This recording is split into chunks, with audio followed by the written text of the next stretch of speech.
First, you have the fundamental base plate. Simple, plain, just like that. Got to tape it down first. This is very key, believe it or not.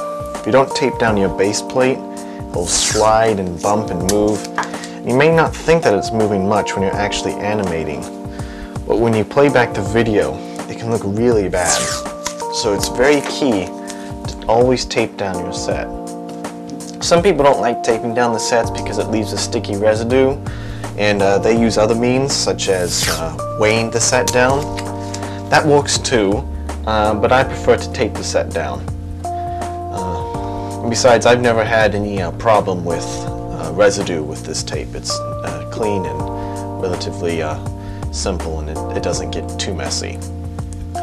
So then the next thing is to set up your set on top of the base plate. This is the simplest, about as simple as you can get, just a plain backdrop, nothing fancy. And of course then your minifigure or star, if that is indeed what you're filming, and of course for this case it is what we're filming. Then the camera. I have here a Canon PowerShot A85 with a custom Lego cage built around it so I can stick it to the base plate. Now, you got to stick down your camera as well. This is a very important concept. Using sticky tack and sticking it down nice and firm, because you don't want your camera moving at all. And while you're doing that, you always have to make sure that you're adjusting it so it looks good on camera, so the frame is nice and everything.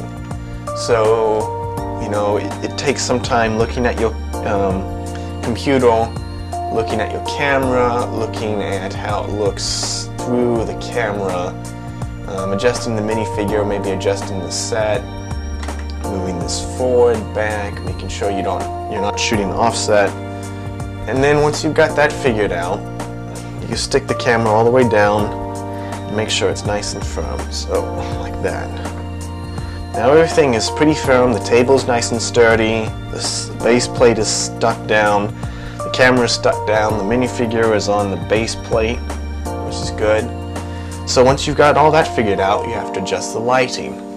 And sometimes it may require just moving one lamp, and sometimes it may require turning on several lamps and adjusting them. All depends. You got to be careful about reflections and it being too dark or too bright.